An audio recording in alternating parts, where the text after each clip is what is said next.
Well, hello there, Sister Wives watchers and chick chatters. We're back with another Sister Wives episode, Hey, episode 17. hi. You know what's funny? This one is called Love is Patient, Love is Kind. And I don't think that David and Christine were very patient. They weren't very patient. But you know what we get to celebrate today? Hmm. Not the wedding of David and Christine, but the end of the wedding of David and Yes, Christine. It's thank goodness. over after this.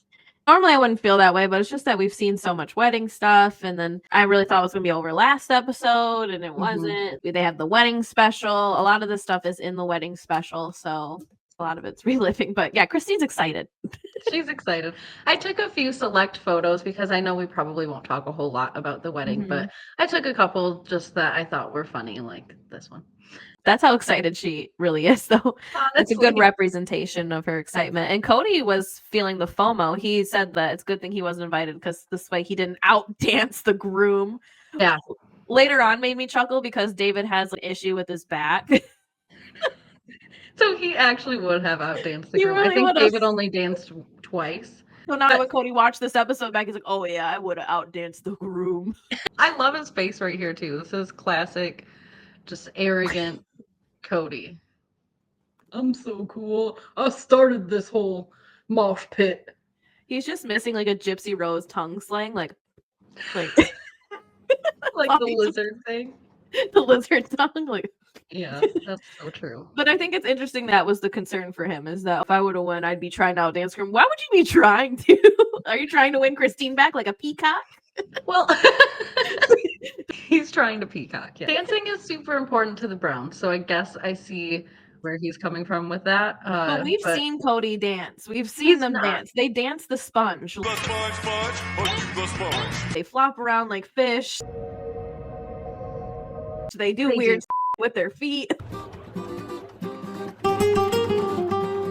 They all dance like nobody's watching, and it's very like precious, but they're not going to win any kind of dance competitions together anytime soon. I do think that their whole flash mob thing is pretty cute. They have always done that throughout the years, even in all the seasons. At least once a season, with a couple of exceptions, we get a Brown family flash mob. Yeah. Well, before Flagstaff, for sure. Definitely, yeah. They had that cul-de-sac and they had all the room to flash mob. Oh, yeah. They had a couple a year at that point, so they sort of made up for the rest of it. I did also love this picture, too, of Christine, because if this is not you on your wedding day, then did you really get married? She's right. We all drink mimosas. And wear white robes. Wear white. It's cute seeing her start to get ready with her girls and they talked about the polygamous braids, and they're going to be wearing regular braids and not polygamous braids. We do see Robyn talk about how she learned of Christine's wedding. Apparently, Cody saw an invitation at his cousin's house. At his sister's house. Cody's own sister. I do think it's funny she did invite Cody's siblings. But she's been around them for so long. I'm sure she has a strong relationship with his family, but it's still kind of funny. Yeah, I think so. Robyn doesn't seem pleased with this wedding, but she is just going to accept it because she has to. It's weird to me. In that scene, she calls the whole family situation awkward. And I want to know, when is the last time that there's been a whole family situation? It's been a really long time. So what is awkward exactly? Is it your family or it's not what? Safe. It's not safe. It's not emotionally safe. What do you mean? Just speaking of them, they are about to take on a tree in their yard. Apparently, Cody likes to cut down trees every now and then, and now that he's monogamous, Robyn can make rules. Yes. Oh my God. I got that one too because I died. I thought it was so funny. But to be honest with you, I love to hate on Robyn, but Robyn is very relatable right here. Robyn is all of us when our manses start a new project and we want to know if they're going to finish that project before they go to the next project. Yeah. And if they will, in fact, finish it before next year.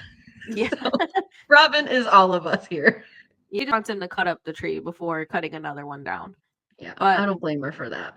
It's just funny because they want to cut this tree down to get a better view. But Cody, you really don't want to just look through the trees like you did last episode? I know, it's crazy. Now they don't even live in this house. What was the point? I heard a theory because somebody was asking the same thing. What's the point of cutting any of these trees down? Especially because they probably knew at this point that they were going to move out of this house. And I guess he's been cutting trees down on Coyote Pass as well. And he, I think, probably is starting to understand at this point he's not going to live there either. So I heard a theory online that he might be selling this wood as a way to supplement their income. But I don't know, it's so weird. Sometimes you hear that they're so rich, they're buying this $2 million house, and then sometimes you hear that they're struggling and he's selling guns and wood. So I just don't know what it is. I think they were so dumb to buy a $2 million house right now because I don't know the longevity of this show, but I give it 5 years after the show ends before they're filing for bankruptcy. And then Cody is living his ultimate fear of poverty. My only fear is poverty. So then we learn that Cody is nervous and scared to do this because not only his divorce and everything else that's going on, but he dropped a tree on the damn house. Which is hilarious to me that they just sold this house. I want to know if that was on the disclosures, please. I'm sure they fixed the roof, though. Would that still have to be on there? I don't know, but I would want to know. I feel like if I bought that house and I just learned on national television that within the last year or two, a tree dropped on it and there was roof damage, I would be pissed if I didn't know. Hopefully they disclose that, or maybe they got a whole new roof. Cody is not the type, I feel, to call somebody. Just like we saw in this episode, he's not a physicist and he sometimes gets a wild hair. I just love it. This is physics and I'm not a physicist. It's like, okay. Then stop it. Then don't do that. Stop it right now. Honestly, because this is like your second time doing something dumb with a tree now. I understand you've cut down thousands of trees. I don't know if I even believe that, but this is now your second time within recent time doing something stupid with a tree. And if you do something stupid with a tree for the third time, I don't know if Robyn's going to come back from it. She might just stand right in there. And just let it fall on her. Let the Lord take her. Well, that almost happens. He starts cutting down this tree. It's a little ledge in it, and then it doesn't really actually fall. So then he's like, what the hell? What the hell? It kind of reminds us of last episode where we were like, you know, he's not really mad at Robyn. He's just like, what the hell? Robyn did over-exaggerate Cody yelling at her. I think he was just kind of like, are you good? Like, what the hell? What was that? What the hell? What the hell? I know. Literally at that moment, he's staring up at the tree. What the hell? I thought the same thing. As soon as I heard that, I was like, wow, Cody heard me. What's that kick? Future ghosts. It is a future ghost. Check out our Halloween special for more on future ghosts. The reason that I kept this photo in particular is because of Robyn just staring at the camera, begging for somebody to take her out of her misery. She's like, I might run in front of the tree. You guys see this? Are you watching this, America?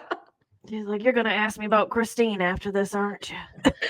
He got the chainsaw stuck. I was even getting nervous. I'm like, this man gonna cut a limb off. I mean, I know he doesn't because I feel like I would have heard about it, but it's just reckless. It did look reckless at some point. I understood that he needed to take chunks out of it to try to position it where he wanted it to go. But then when the chainsaw was stuck in there and he's just hacking away at it, when it does finally come loose, the chainsaw just starts jumping all over the place. And after that, this reckless man just tosses an axe into the fallen tree for him to find later on. Yep. Not like one of his kids could find that and mess with it, like Solomon or Ari. He's all, oh, I can't leave this tree like that. I got kids out here. I'll just toss an axe into it once it falls. And then take a break. Okay. Can we not tell that Cody and Meri are the same person? I mean, last season we got Meri tearing down trees. This season we got Cody tearing down trees. I mean, they're just doing all the same stuff. At one point they had the same hairstyle. Yep. They've been both going over their divorces for they're years. Both very destructive, very self-centered. They're destroying everything. It's wild. Sometimes couples that are very similar get along, and sometimes I think this is a perfect example of couples that are too similar to be together. Yeah, remember in Sister Wives the book, people thought they were siblings when they first started going to church together. Might as well be. It was the hair for me for a long time, but yes, rip to the hairdresser. I hope you're still working out there, still swooping. I hope not. I'm sorry. I hope he found a different occupation. Now Cody embraces his curls because Christine showed him how. I heard that he gets implants in his hair right here. He should. He's got a little flesh headband going on. Because he only has this part left and this part's bald, so I heard he gets implants to make it all. God forbid he has to get rid of his hair. He left his church over his hair. Yep. Couldn't even be a leader. We go back over to Christine and they're getting ready. Madison has a little moment where she's crying about David. We all already saw all of Loving this. David. Every Yep. single second of this we already saw. Yes. Except for this. Well, we did see that. You're right. That wasn't it too. Damn, you're right. It's just funny because Christine's like, David loves you too. Like reassuring everyone. I know. Well, I'm pretty sure producers were having them just go around and all say something about David so that they could splice it up into that scene. So, side note, I know she started a podcast recently. Did you see that she also ended her podcast? Yes. I think it's because she don't really want to talk about her family, I don't think, anymore. And yeah. You know. But I didn't listen to every episode, but I listened to probably 4 out of, I think, the 6 or 7 that she did do. And yes, they talked about family, but it wasn't necessarily the focus is on you, Maddie Brown, to talk about the Browns and growing up. Right. And she gives a very vague answer. She like does. most And I people do. listened to the episode, the most recent one with just her co-host who is doing it by herself. And she's obviously also confused and frustrated about what's going to happen, but she didn't really spill a lot of tea either, which I respect. I think that that's not a bad thing. Gotta keep it classy. It's giving Kale and V a little bit.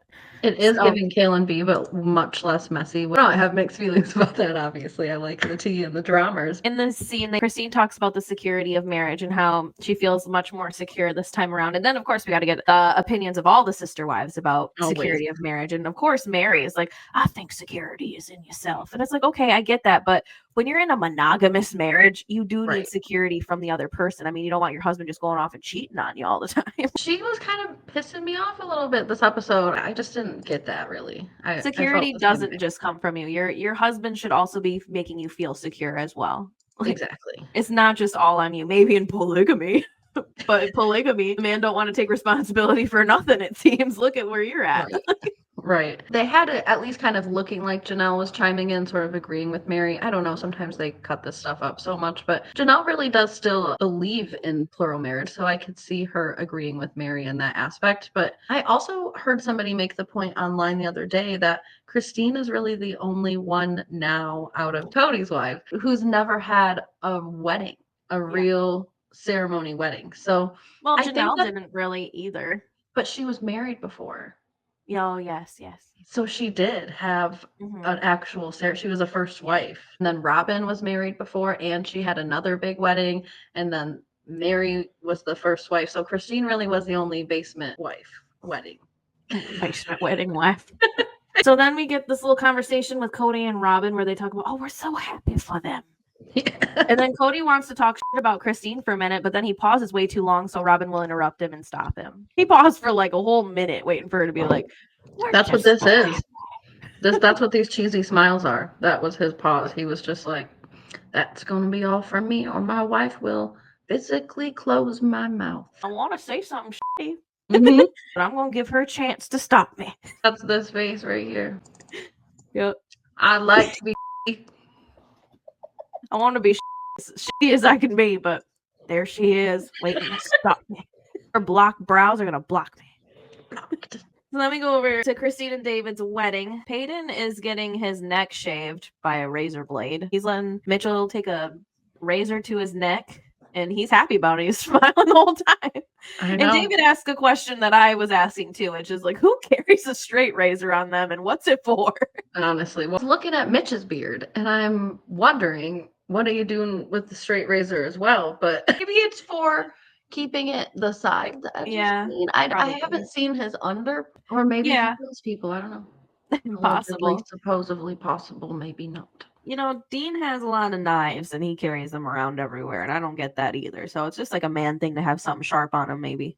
Yeah, men and their knives. Then they actually show us the wedding. Everyone's walking up. Everyone looks so cute. Oh my God, his daughter's dress with the ruffles was so cute to me.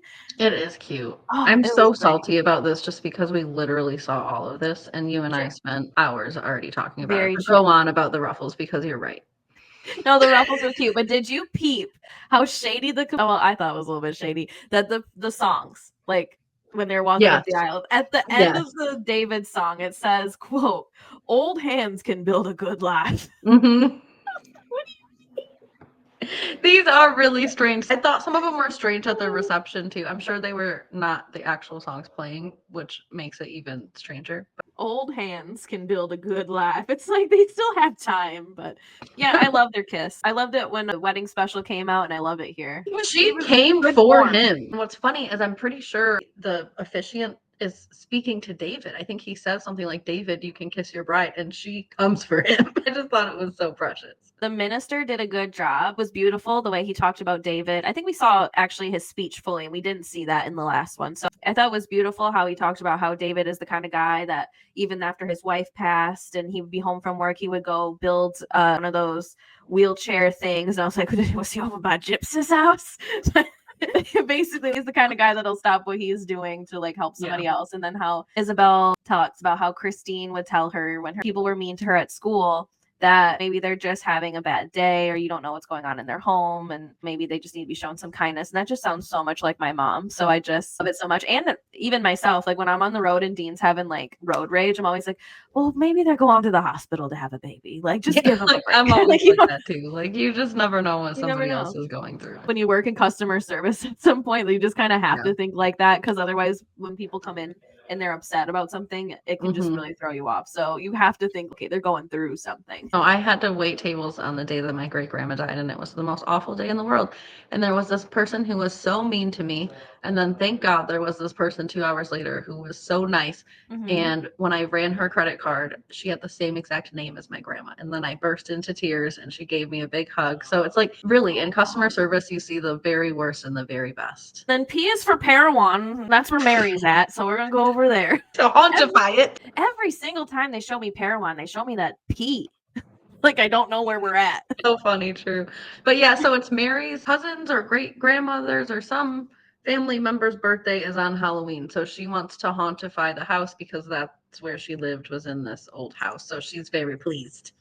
Yes, she is. I don't know why, but Meri was just annoying me this episode. Yeah. She got better towards the end of her scene, but when I was watching this and I watched it several times, I was annoyed every time. Probably just because I was coming off of her little confessional that was contrary to what was going on with Christine, but I don't know, she was annoying me. So when they were talking about decorating and stuff, her friend Blair asks about the flowers that she has. And she's like, oh, this is a weird one for me. It's from the commitment ceremony. And he's like, okay, well, can we cut them up and put them in front of the headstones? And she's like, and it's like, girl, just cut them why is it a weird one for you? I don't really understand that. I thought it was funny at first and cool, but I'm growing a little bit weary of Mary's destructive year of divorce. Why are we cutting up and destroying every single thing? It's a blanket, it's a quilt, it's a sign, it's a flower. Well, I will say I don't mind the flowers because honestly they're homely as hell. So just cut those things disgusting. Why do you still have these? They're not even real. She was really holding on to They're that not marriage. Preserved. They're not real flowers. What are you doing? The colors clash for me. It's homely as hell. I don't mind her cutting it up. That whole Las Vegas commitment ceremony, the colors clash for me, and it was homely as hell. What were those dresses? What was that hair? What was going on there? Fish dancing. We should do a special on that just because it would be fun.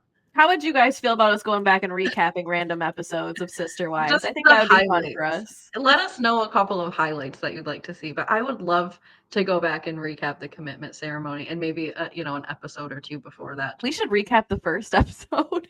We should, yeah. Yeah, because that one's always a classic. I don't mind her cutting this up at all. I think it's funny that she's like, this is weird for her, but cutting up the blanket of t-shirts wasn't weird for her. But she did seem to be a little bit more attached to those ugly fake flowers than the t-shirts. But the t-shirts were Cody's, and I think she is okay with getting rid of a lot of Cody's stuff, and she kept the stuff that was hers. But I don't know, it seems like she's really attached to these flowers. This was probably the last place that all their marriages were semi-intact. And it pretty much ended up looking just like that. I mean, it's a real representation of how ugly everything was. Basically, we see Meri decorating her house for Halloween, and they do end up cutting the flowers and putting them on the gravestones. And so everyone talks for a minute about how Meri loves to decorate, and we all know that. They do end up cutting up these flowers, putting them on the gravestones, which I think was a fabulous idea from her friend Blair. I think so too. What else are you going to do with them, truly? Yeah, even though I don't like how destructive she is right now, and I think it's kind of weird that she's just destroying everything, I think that this was worth the destruction. Yeah, I'm not mad about it. It's just starting to get repetitive to me as well. I'm just ready for it to be out of this part. Wait for next season when Cody starts destroying everything. I'm telling you, he's always a step behind Meri.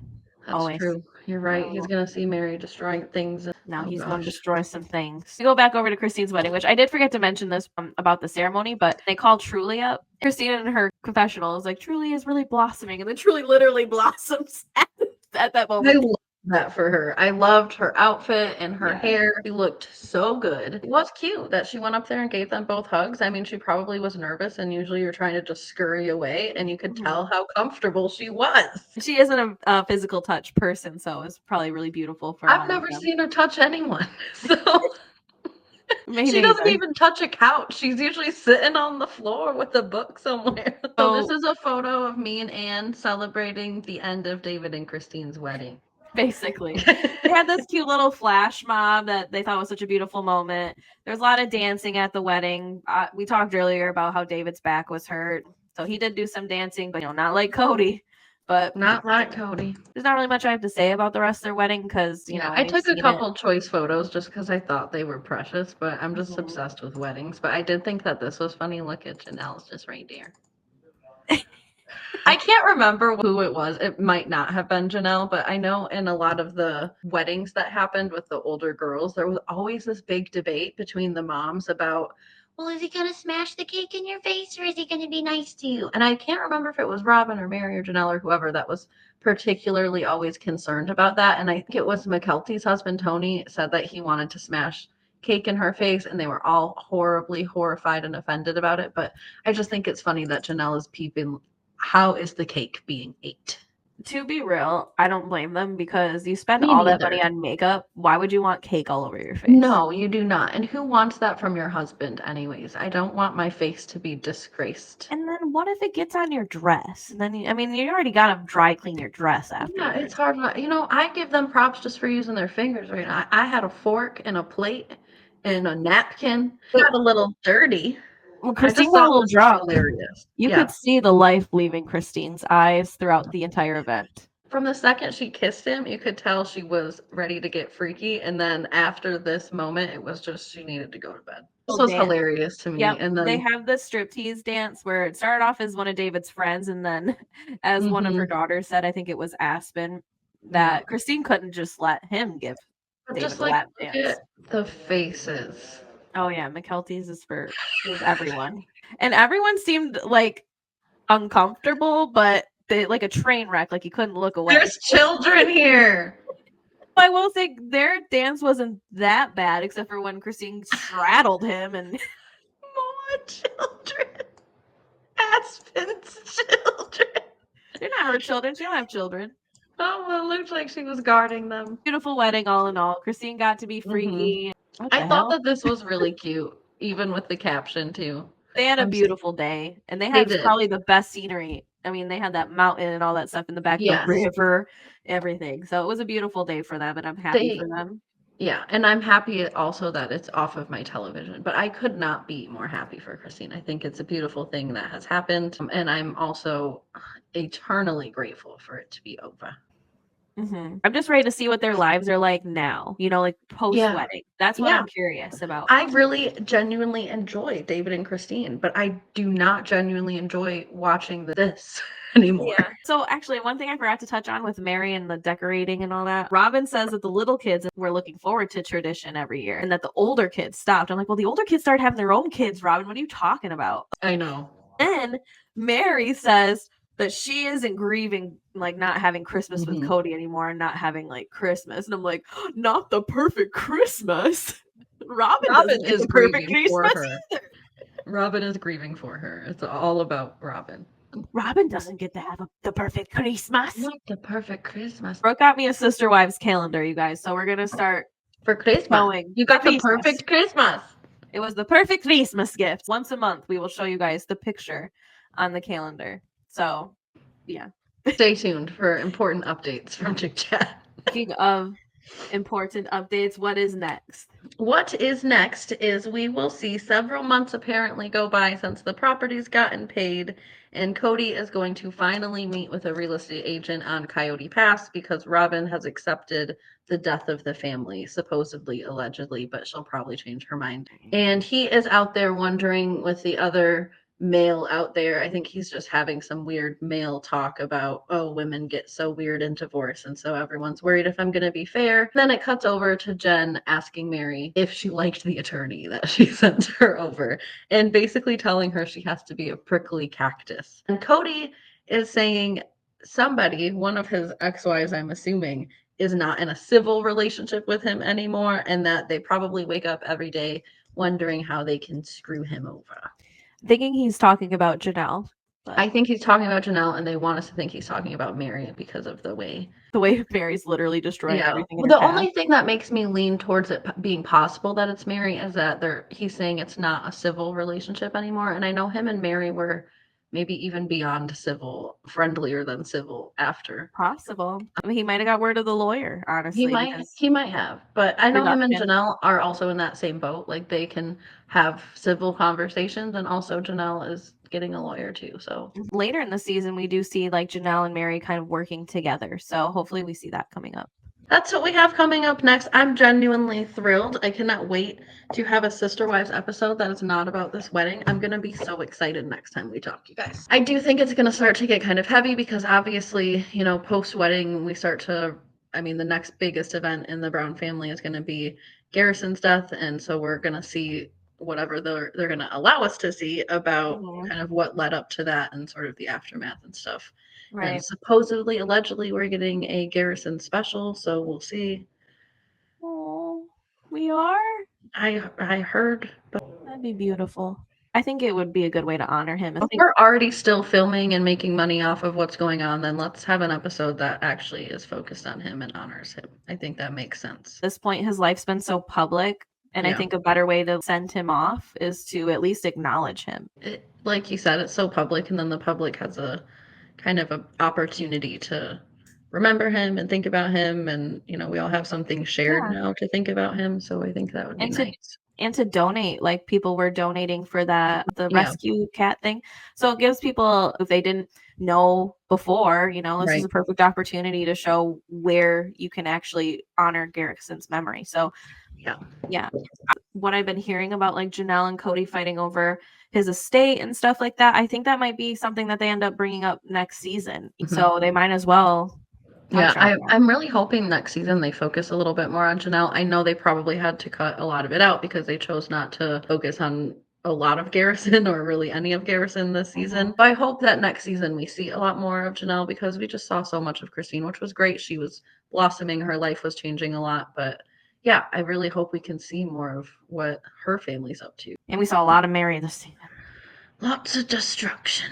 Lots of Meri. Like I feel like more Meri this season than ever before. We saw pictures of Meri this episode that I don't think we've ever seen before. Baby pictures, pictures of her family. It was strange. I started tuning out whenever they would show old photos just because they show the same 6 old photos. But I don't think I've ever seen this baby photo of Meri that they showed. Like the one of all the sister wives from Robyn's wedding. I've seen that. Oh my God. Yes, and then the one where they're all up the stairs and it's like the whole family. You guys gotta have more photos of the 4 of them together. And then I think they did some right when they moved to Flagstaff as well, and they like to really show those ones off too. Too much of the same thing. But that is Sister Wives. It's too much of the same thing. Sister Wives. And you know what? We are getting over a really big same thing. So I'm excited to join you all next time. Like, subscribe, share to the channel. Tell them to click the share button. Click the share button. And the copy link. And the copy link. That's all you got to do. And then remember, reduce, reuse. Yep. And then reduce, reuse, recycle, Rihanna, and goodbye.